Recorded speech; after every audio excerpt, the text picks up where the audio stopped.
savez, un territoire communal n'est pas extensible à souhait. Aujourd'hui, nous avons la bande des Filao qui offre certaines opportunités. Nous projetons également vers Yeumbeul où il y a également des opportunités. Je pense que tout cela doit être revu par l'autorité centrale parce qu'aujourd'hui, même les marchés, on en a moins que les autres. Il faut plus d'établissements marchands, il faut plus d'écoles, il faut plus de postes de santé et c'est ça véritablement notre challenge.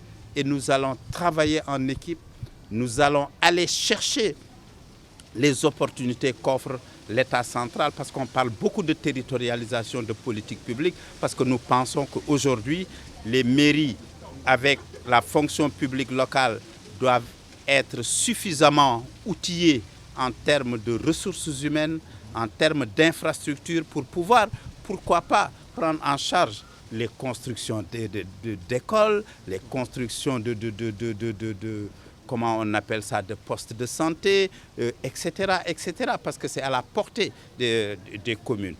Aujourd'hui, nous savons aussi que l'État laisse les écoles publiques dans des situations de délabrement. Et il faut que les collectivités locales prennent en charge toutes ces questions en réhabilitant les écoles, en les dotant de toilettes pour quand même que nos enfants puissent respirer. Nous sommes dans une zone où vous avez 3 fois plus d'écoles privées que d'écoles publiques. Et pourtant, ce n'est pas une zone où les populations sont nanties. Donc vous voyez, c'est beaucoup de difficultés, mais l'État a mis en place quand même des politiques publiques. Le pôle emploi se trouve ici à Wakhinane Nimzatt. Le Sénégal Service se trouve ici à Wakhinane Nimzatt. Le projet Yakar, qui est financé à coups de millions par l'Union européenne, se trouve ici à Wakhinane Nimzatt.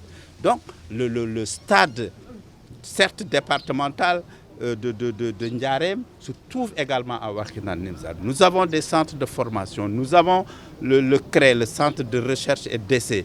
Nous sommes gâtés d'une certaine manière, mais il faudrait que cela ait un contenu local, que ça puisse également profiter à la commune. Et je pense que c'est vers ça que nous nous orientons avec l'ensemble des conseillers, mais aussi en associant les populations dans les quartiers, parce que nous allons être beaucoup plus proches des populations. C'est ce que nous avons appris dans les campagnes. Donc il nous faut nous organiser de façon à être davantage à l'écoute des populations là où elles se trouvent. Et ça, c'est à travers les mécanismes que sont les conseils de quartier, mais à travers aussi peut-être de nouveaux attributs à certaines associations de base communautaires comme les associations, les ASC, comme les Badienougor, comme les associations du troisième âge, etc., etc. Vous savez, par la grâce de Dieu, nous avons l'expérience. J'ai été maire pendant 7 ans. Je peux vous assurer qu'on n'a jamais senti de clivage politique. Lorsqu'il y a clivage, peut-être c'est dans la différence d'approche. J'ai même dit, parfois je ne me suis pas entendu avec des gens du même parti que moi.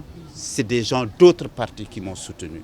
Donc, une fois le conseil installé, vous saurez que c'est des populations de Wakhinane qui sont ensemble et ce qui les intéresse, c'est le développement de Wakhinane. Ça, je puis vous assurer. Le conseil municipal, ce n'est pas un lieu, en tout cas ici, jusqu'ici, par la grâce de Dieu, ce n'est pas un lieu de confrontation politique, c'est un lieu de confrontation d'idées.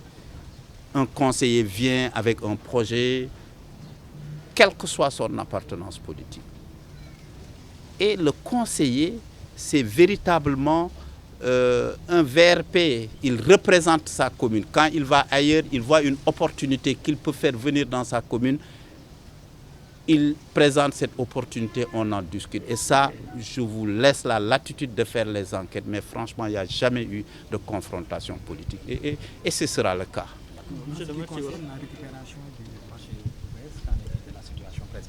Oui, le marché Boubès est déjà récupéré par décret.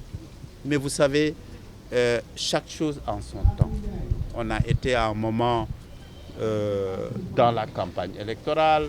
Le maire sortant avait introduit des recours. On est un État organisé, mais je pense qu'il a même été débouté. Et maintenant, je pense que le nouveau maire va être dans de meilleures dispositions pour que la procédure soit beaucoup moins longue. Et à ce niveau, je pense que véritablement, parce que c'est un marché de Wakhinane Nimzatt, même le maire qui y est, il le sait. Donc vraiment, surtout que, bon, voilà, je ne veux pas trop en parler.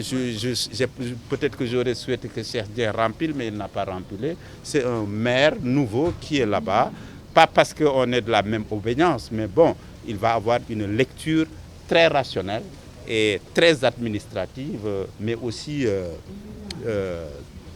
très réaliste de ce que l'État a signé, ce que le président a signé comme décret. Et à ce niveau, il n'y a pas de problème. Le décret, il est là, il est en cours. C'est juste que nous ne sommes pas précipités pour aller changer les collecteurs. Ça, c'est un autre niveau.